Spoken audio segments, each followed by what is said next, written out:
Baby, you're the best thing, move. Baby, you're the best thing, smoke. Baby, you're the best thing that ever happened to me. Baby, you're my good thing now.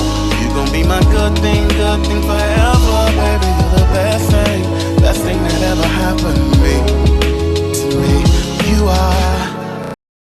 Hey y'all, how are you guys doing today? I hope you guys are having a blessed week.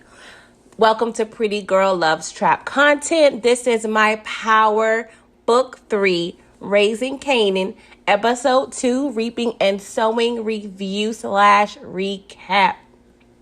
Y'all, this was a great episode. I really enjoyed it. It was a lot of action, a lot of things going on. So let's get into it. So Kanan is in bed. He's reflecting, looking at his little stars. I remember those stars. My little sister, I bought those for them when they was kids. So it was cute seeing the little stars on the wall. But he's pretty much reflecting on everything that's been going on. You know, he's been going through a lot in the past couple of days or weeks or however this time span is. So he wakes up and, you know, his mom is telling him to come on. So he's eating breakfast. So apparently this is his first day back at school since him shooting buck 20 and all of that drama. So she's pretty much telling Katie, like, yo, you got to be careful. You got to watch your back. People are looking for revenge. And Kanan is not sweating it. He's not taking it that seriously. He's like, I'm good, Ma. I can't, you know, stay in the house forever. I'm good. She was like, Kanan, be careful, y'all. So Kanan, he goes outside, proceeds to start walking to school, and he sees a little shell casing on the ground from when, you know, the guys did the drive-by on him. And, you know, he's reflecting and looking at it. And, of course, his mom, Rock, she's at the window kind of looking at him. And this car starts creeping down the street, like, you know, in a whole drive-by situation. So he doesn't see it, but she does. So she yells out, Kanan, and he looks up. And lo and behold, this guy comes out. Well, he's in a hoodie. And the window comes down. And he actually just throws out a phone book. Y'all remember phone books? I mean, depending how old you are, but I remember always having those phone books. I believe it was Bell South in New York, those yellow phone books. But that was kind of cool. And she was like, you know what? I'm going to go ahead and take you to school. So they're in the car and, you know, they're continuing their conversation about being safe. And Kanan's like, yo, when am I going to start? You know, I don't filled out the application. You said I was hired. Yo, when am I going to start? And she was like, Kanan, you already started, my dude. You killed a Negro, so you're already in this. So he's trying to, you know, figure out what his position entails. And she was like, you know, slow your roll. But at the end of the day, you need to be scared, like scared. She says, I'm scared, and this is what keeps me alive. So you got to constantly be scared on these streets and never let your guard down. So when he gets to school, he sees Davina just wailing on this girl, like she is beating this girl's behind to be a little petite little thing. She was doing her thing. So apparently the girl was like, buck 20, what, and you know what? And he was with me the night before he got killed. So Davina is just wailing on her and beating her behind. And so apparently they're fighting over buck 20. And Jukebox, she always got those good one-liners. She was like fighting over a dead nigga. They can't get no stupider than that. Like, for real. Like, that was dumb. But I understood the situation. Davina, she's still in mourning. So the siblings, Rock, Uncle Lulu, and Uncle Marvin, they're at the diner eating breakfast, discussing business. And they're pretty much talking about how they need this new stash house. And Uncle Lulu says there are some Colombians who own a bodega who may be looking for, you know, some business opportunities. So they're planning on looking at that option to move their little stash house. And they're also talking about the whole Kanan situation, how, you know, he still got people that may be after him. So that's a whole nother situation they have to deal with. And Uncle Marvin is planning a party. They got all this drama going on, and he's trying to party. I'm like, okay, well, we already know where Uncle Marvin Head be at anyway.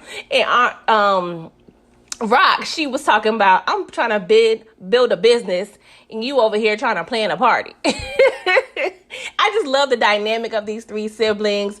Like Uncle Lulu, you can tell, he follows orders. He's a soldier. He's smart. And I love me some Uncle Lulu. Uncle Marvin, he's funny as hell too, but he's a little out there. He's a little of a firecracker, a little wild card. And Rock's just there in the middle, like just trying to maintain it all as the queen that she is. So I just love seeing their dynamic, their back and forth. Like they did a great casting for this show. So Kanan goes into the principal's office to check on Davina. She's just waiting there, and oh Lord, triggering. I mean, I wasn't a horrible kid growing up. I was pretty good at school, but those moments when you did have to wait for the principal, the anxiety of them telling your parent what you did and how they gonna react, so you get in double trouble at home and at school. Yeah, man, I don't miss those days at all. But anywho, so Kanan, he's telling her, I'm sorry about Buck. And I was like, okay, you didn't kill or possibly killed the dude, but okay. So she was like, I know you and Buck wasn't the best of friends, but he was a good guy to me. And I think that kind of humanized Buck 20 to Kanan a little bit. But Davina, her mom, comes in a little irate talking about, I ain't had time to come up to this school for this BS. And, Davina kind of hinted, that she was out for a few days to watch her sister because her mother couldn't. So I'm thinking that they are kind of alluding to the fact that Davina mom, she has some addiction issues. She wasn't full blown crackhead, it looks like. Her hair was a little disheveled. She's irate. But it looked like she may be in the early stages of crack where, her looks are starting to possibly fade a little bit, that she's starting to not keep herself up as she probably used to. So, I think, they're kind of hinting towards that. So Davina has some home problems, y'all. So Rock and Unique, they meet up at the cemetery, and he was like, yo, when you told me to meet up with no security, I was a little cautious. I circled, around the cemetery a while just to make sure you weren't trying to set me up. And she said something very pivotal. She said, you won't see me coming. If, she was in fact to set him up. So I think that was a little bit of foreshadowing in terms of maybe what we are able to see to come.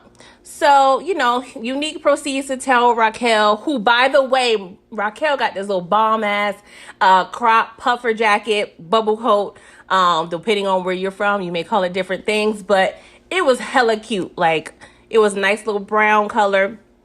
It was something I would actually wear today. This year, actually, not today, because it's hot in this summer. But y'all know what I mean. So, Unique pretty much tells, Raquel, like, hey, the streets need a body. That somebody needs to pay for buck 20. And, she's kind of thinking it over. I could tell she's processing things. And, yeah, we're going to see what is to come later on in the episode. So Kanan and his crew, they're finishing up their lunch, and, people are kind of looking at them kind of crazy a little bit. Famous proceeds to say, hey, word is bubbling up about buck 20. My sister, she was, they was talking about it when she was getting her hair or her nails done or whatever. So, D-Wiz, he was saying, stuff don't really become true or become popping until it reaches the barbershops and all that stuff. So people are starting to get hint of what's going on. So they see Davina leaving school with her mom, with the police. So, it looked like she's going to be suspended for a minute. And Famous, he's giving her props. And she kind of looks back, and we're kind of seeing her walk away. And she's giving me real either Lauren Hill vibes from Sister Act, or it was this girl from Dangerous Minds. If you guys seen Dangerous Minds, it was this African-American girl with braids. She wore baggy clothes. So she really reminds me of that girl. She was sweet, but still rough around the edges. Just by the braids, the overalls, the baggy overalls. That was the thing back then. And the Timbs, y'all. Like, so y'all feel me if y'all can remember the movie Dangerous Minds. So anywho, we see Detective Omar Epps. I just love saying Omar Epps, and I'm sorry, he's one of my faves. And he's getting breakfast and discussing a plan of action with his partner. I believe she is a rookie. And they're kind of running down what they should do, and she's pretty much by the book. We have to go to the mom and get some details. And Omar's like, nah, bruh, she ain't gonna know nothing. And, he has his ear to the street, so he knows how to work an investigation. He pretty much is saying, hey, the captain, just want to make sure there are no more dead bodies for a very long time. So we next see Uncle Marvin going to the club, and he sees Symphony. And I believe, they haven't really met before. So, he pretty much saying like, hey, you the dude that has been effing with my sister. And he kind of low-key threatens him or whatever.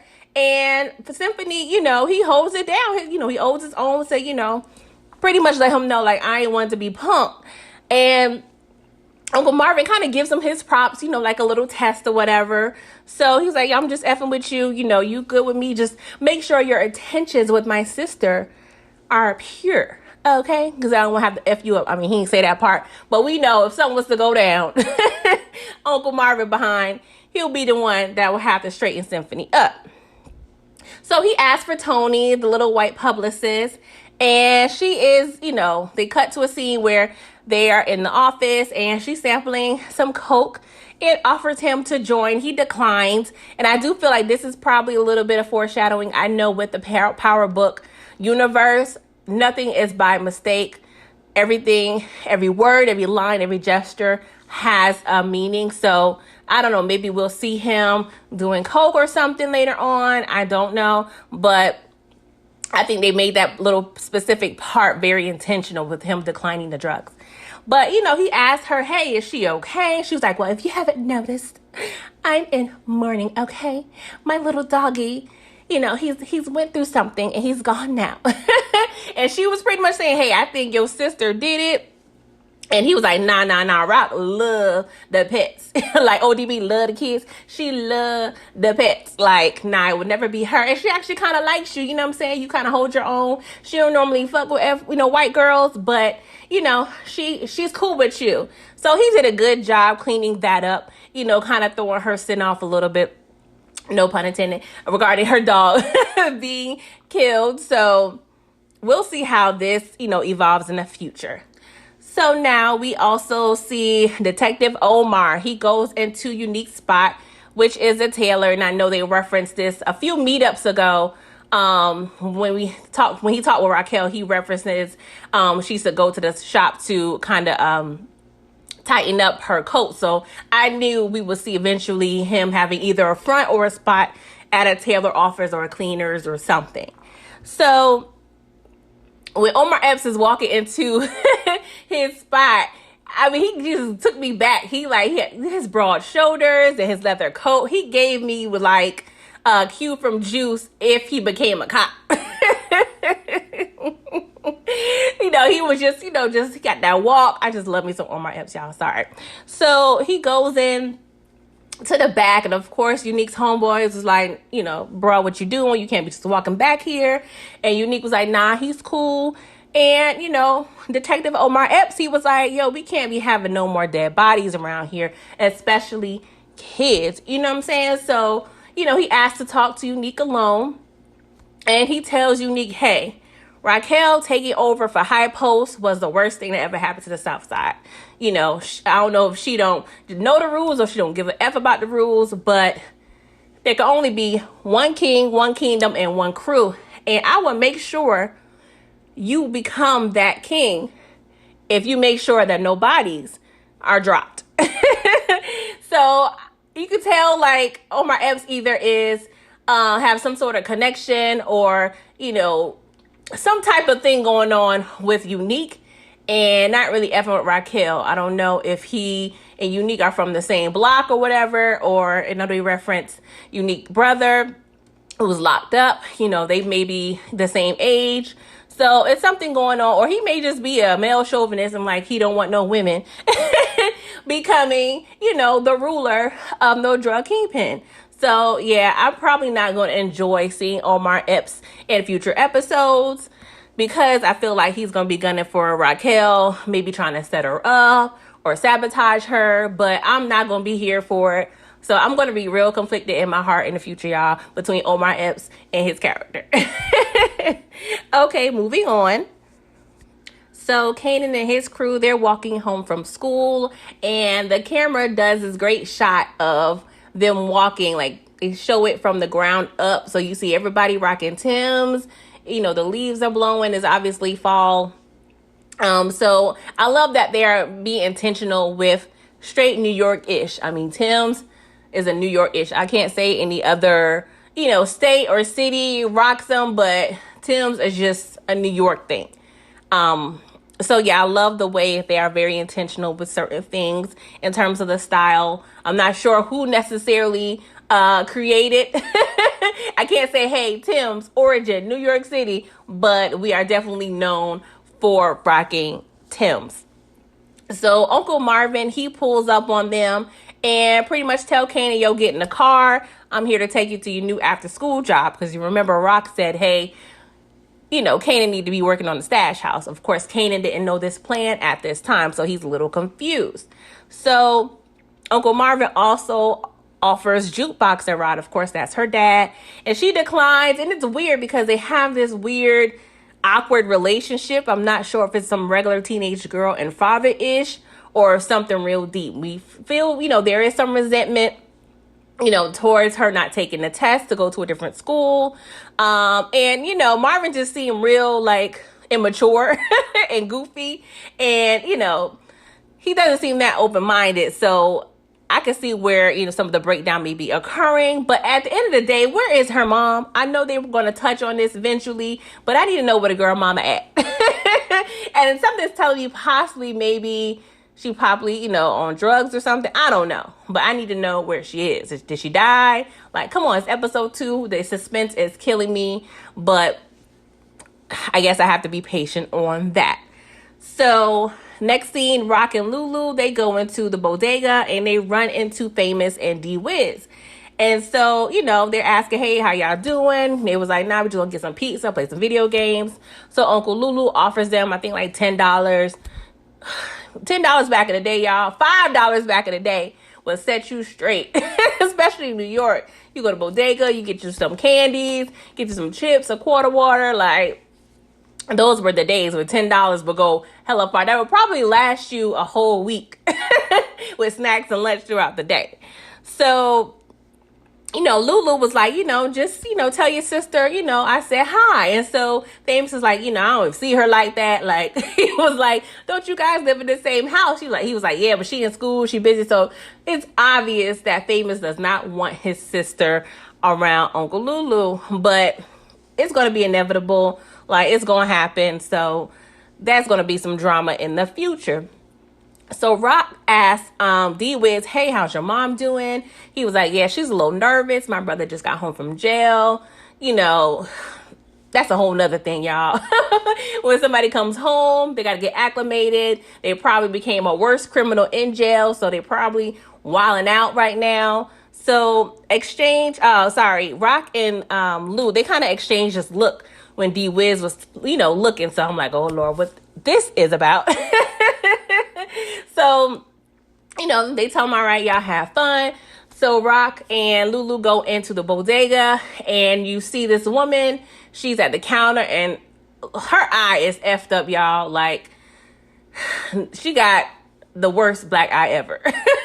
And not to laugh, this is funny, but, it's crazy. So, her husband, he's kind of in the back. He's coming towards the front. And, he's kind of, being aggressive. And you can tell, she just kind of frightened. So it's obvious that he was beating on her. And the way Uncle Lulu and Raquel was looking at this woman, they felt bad. They felt sorry. And you could tell that's not how they work. That's not how ish go down.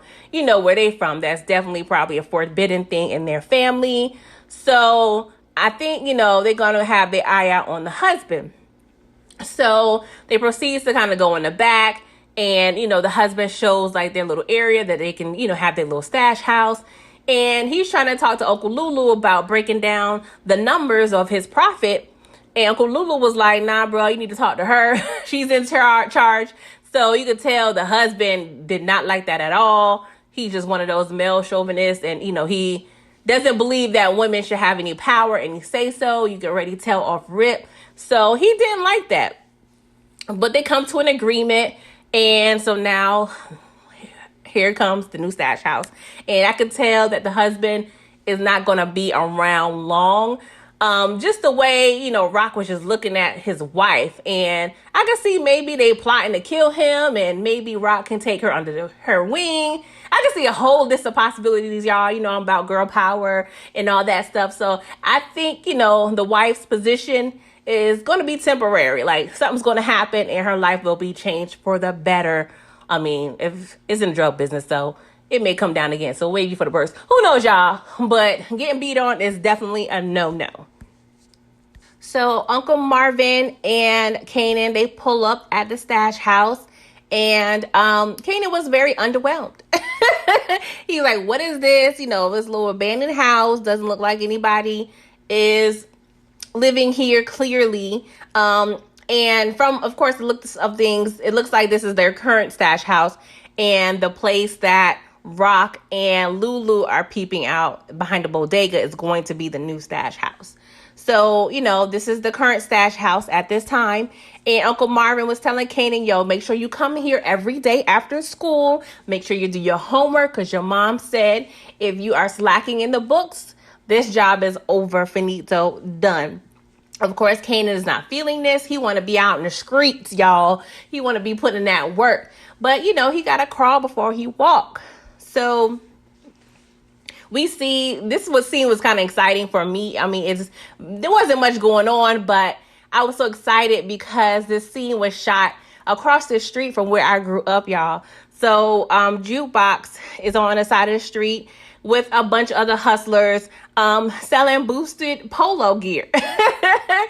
Polo was the ish in the 90s. I killed the hell out of polo. I remember my one of my homegirls in high school worked at the polo outlet where we lived, and she used to get 50% off, and that was a good look, y'all. I was getting polo jackets for like $25 a piece. When we used to take our little personality pictures with our friends, we was in a polo outfit, we was polo down. So polo was very pivotal in the 90s, y'all, like for real. So, she is, showing her negotiating skills. You know what I'm saying? She's selling this jacket. This dude is trying to get over on her. She's not having it. So we know, Jukebox is a jack of all trades. She sings, she can hang with the dudes. She's rough. She's tough. But she is a woman coming into her own. But she is savvy, y'all, like savvy. But again, short little scene. But I was so happy to see my hood. And it was kind of grainy, but I can tell with so many little things, like there was a Shell gas station, the overpass, the way the buildings were placed, a couple of the businesses. They're fake businesses, of course, to change the show, but I automatically could tell, like, this is across the street from where I grew up. So it was cool kind of seeing that. We all know Power films throughout the city. They film a lot in Brooklyn, but I was surprised, like, oh, they in Harlem. That's my spot. And it's funny because I remember, if you guys remember New York Undercover, that was a show in the 90s. And they used to film around my neighborhood all the time. Short little story time. My uncle came upstairs one day when I was, in our apartment. And he was like, they filming some little movie downstairs, Undercover Cop or something. I was just like, what you talking about? I was like maybe 13 or so. And he was like, I saw, he said, there was some black guy and some Puerto Rican guy. I was like, New York Undercover? He's like, yeah, that's it. Man, I got dressed. I ran downstairs. Of course, everybody was packing up by the time I got downstairs. I didn't see Malik Yoba and his partner. I can't remember his real name, but I was disappointed, y'all. Like, but in New York, it's just random. It's a great place to grow up like that, because you could just be walking down the street and see a movie or a commercial or something being filmed. So, that's one of the joys of growing up in New York City, y'all. Anywho, now Rock and Kanan, they're at the house, and Kanan kind of confronts her like, yo, when am I going to go in the corner? I'm trying to go in the corner, moms. And she was pretty much telling him like, hey, it ain't time for that. you got to start from the bottom. So she was asking him like, hey, I know D-Wiz brother just got out. Did he provide the guns that was used in the buck 20 shooting? So Kanan was a little hesitant in answering her. She was like, it's okay. I'm just trying to make sure y'all are good. You know, you are only as strong as your crew. So Kanan was like, my crew got me. We good. So we see the siblings kind of meeting up at Raquel's house. And, you know, she was pretty much telling her brothers, like, yo, Kanan need to stay off the streets, like as far as streets as he can. So he needs to stay at the stash house. And Uncle Marvin, he worried about his party. And so she was asking, hey, your party's tonight, right, Marvin? He was like, yeah. So Raquel tells Lulu, it's time to get your Reggie Jackson on. It'll be a good time to do that. And at first I was lost as hell. And I knew the name Reggie Jackson. I knew it had to do with sports. And then I kind of, you know, started thinking, I'm like, okay, this is baseball, but I was still lost, y'all. I didn't know what the hell was going on. And Uncle Marvin was lost as well, too. Like, he's like, what y'all talking about? And I'm annoyed because it seems like Uncle Lulu and Raquel, they have a closer relationship, and they're normally the ones talking in code. I didn't really notice Raquel talking in code with Uncle Marvin, so I don't know if it's like a Raquel and Lulu thing talking in code.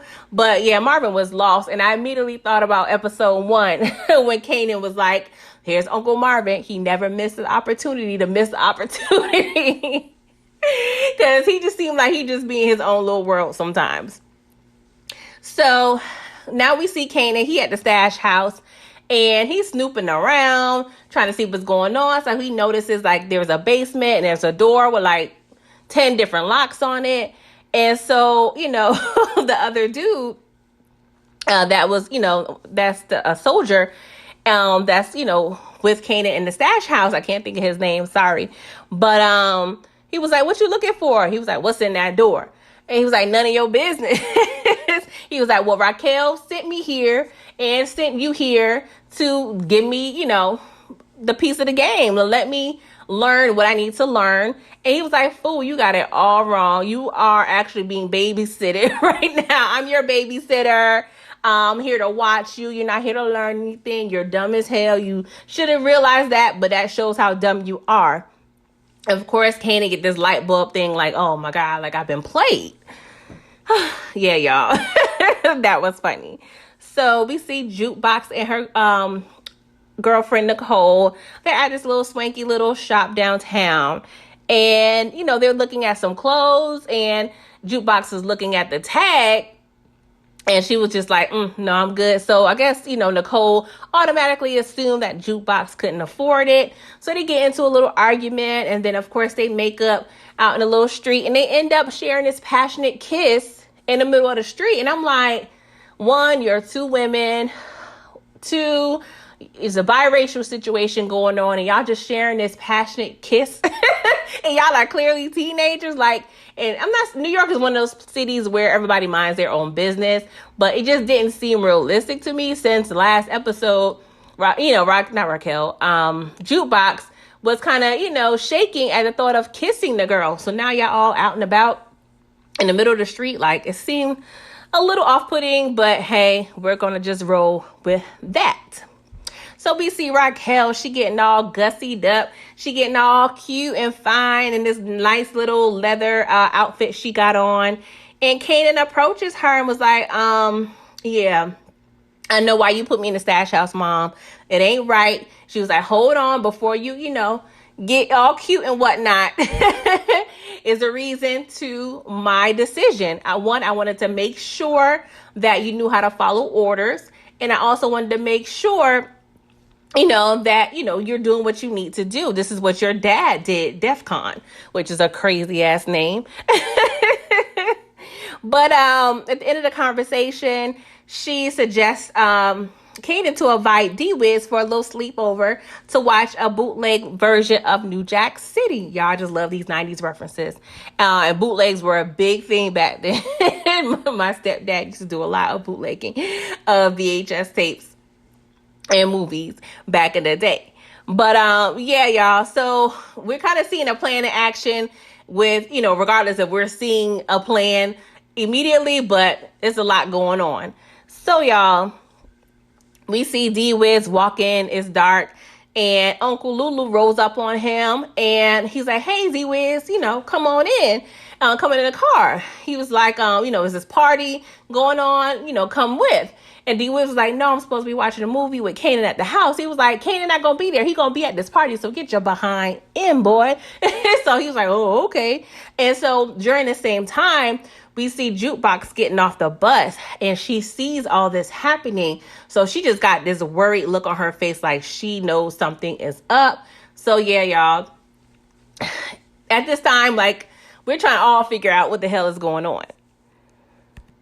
So Kanan, he's at the house waiting on D Wiz and he sees Davina passing his house. So he goes out and, she's walking with her little sister who's in a stroller. So she's pushing her little sister. And, she was talking about how the newspaper only had like a 4 sentence article about what is the dead guy's name? Sorry, y'all. Buck 20 in the obituary section. And, she felt some type of way about it. And, because Kanan had a newspaper in his hand, so that one made her bring it up. So, she was like, "What are you up to?" He was like, "I'm waiting on D Wiz. He should have been here by now." So, he was like, "I'll see you soon in school." She was like, "Well, they gave me a week out of school for getting into the fight, so I'm suspended. But I'll see you later." So next we see the club. The line is long. It looks like it's popping. And we see Uncle Lulu talking to this girl. Her name is Amber. And they're talking about David Dinkins, which he was the actual mayor of that time in New York. He was a black mayor. So that was kind of a proud moment. But they're, kind of talking about just because he's black, he may not be doing much for the black community. So that was a good little, reference in terms of that time. So D Wiz kind of comes up to Uncle Lulu and was like, "Hey, where's Kanan at? I'm looking for him." He was like, "He'll be here shortly." So Uncle Lulu introduces D Wiz and Amber and pretty much was like, "Hey, D Wiz, Amber, she got some expertise that, she may be able to teach you a few things." So pretty much Amber takes D Wiz in the bathroom and D Wiz is looking all disheveled, like, "What is going on here? I'm confused." And they end up having rough sex in the bathroom and it looked like it hurt. Like D Wiz, I don't know if he was a virgin or just didn't have much experience, but yeah, it was definitely kind of an awkward scene for me. But you can tell Uncle Lulu is kind of struggling internally with something. He's definitely bothered. But of course, we'll see what's going on later on in the episode. So Raquel and Symphony, they're at Symphony's house on that balcony. And, they're on a little date or whatever. And so she was like, "Teach me something about these buildings," because they're high rises all over the place. He's in urban planning. That's what he's going to school for. So he proceeds to tell her about the history of the buildings. And it's kind of refreshing, learning more about something that she does not know much about. So, she's definitely kind of smitten by him. So D Wiz, like I said, and the girl, they're having sex in the bathroom. And this guy in the line, he's hitting on the white girl. I'm sorry, I keep calling her white girl, y'all. I can't think of her name right now. But, he was like, "How long is it before I get in?" And she was like, "Hold on, wait a minute. We're going to let you in." He was like, "No, get in," like insinuating, sex. And, Uncle Marvin overhears. And so he hits the white collar guy. He's with some other guys with some suits. And they end up fighting, y'all. Like, I'm like, Lord Jesus, Uncle Marvin seems like he's one of those dudes who was always in some ish. So we see Jukebox. She's singing Whitney Houston in the bathroom very beautifully. She has a great voice. I'm not sure if she really can sing or if she's lip singing. I don't know, but I'm not familiar with the actress, but I heard that she has been in a few other things. But Yeah, and if it's her, she definitely can blow, or whoever is singing. So Raquel and Symphony, they're kind of all up and close and personal. And Raquel was kind of pushing up on him. He was like, we should take things slow. And she proceeds to take off her little, outfit, got her little lingerie on, and she was like, F that ish. So they proceed to, start making love. And back at the club, the cop showed up. And, old white girl was impressed by Uncle Marvin, y'all. She was like, nobody has, stood up for me like that. He was like, no one disrespects my girl. And I'm like, dang, hold up, that was quick. Like, when did she become your girl? I was so confused. But Uncle Marvin just seems like one of those dudes who just move fast, don't think too much. But yeah, y'all, this is going to be an interesting ass relationship. And I forgot to mention there were some other dudes in the line, because Uncle Marvin had some friends in the line waiting, and there were some other dudes like, "Hey, I heard you looking for some some soldiers." He was asking where they were from, and he said QB, which stands for Queensbridge, which is another part of Queens. So, when the fight broke out, they started jumping in with Uncle Marvin. So, we may see some, intermingling with some new people from Queensbridge in the future. So back at the house, Kanan calls D Wiz's mom and was like, hey, is D Wiz there? I've been, waiting on him. So it looks like she told him that he isn't there. So his, wheels are turning and spinning like, hey, what's going on here? Something doesn't feel right. So we see Uncle Lulu and D Wiz, they're peeing under this overpass. And, before you know it, Uncle Lulu, he shoots D Wiz in the head, y'all. And this hurt my little heart. I don't know the last time I was hurt by somebody dying. And mainly more so because, the stress that it was causing Uncle Lulu. You could tell he didn't want to do it from the jump, but they kind of had to sacrifice him for Kanan. Unique said a body has to drop, somebody has to pay, and he possibly may have been the one that shot Buck 20. So it's one of those things you kind of they felt that they had to do at the time. But yeah, he's definitely feeling stressed about that. And then Uncle Lulu, he calls Raquel, who's in the bed with Symphony. They just finished making love and whatever. And he says home run, which, is another code word because they reference Reggie Jackson, who is a baseball player. So I believe, of course, they're referencing him killing D Wiz as a quote unquote hit. So it's all baseball, related. But I do think this is kind of smart in a sense because Raquel has an alibi, which may have been planned, may not have been planned, but she is smart. So maybe if questions were to arise, she could be like, no, I was with Symphony. We made love all night, blah, blah, blah. Kanan's alone at the house, and he did tell Davina that he was waiting on D Wiz. So that's kind of an alibi in a sense, meaning that, he wasn't near D Wiz at that night, and that he never made it to his house. And of course, Uncle Marvin, he was at the club in jail.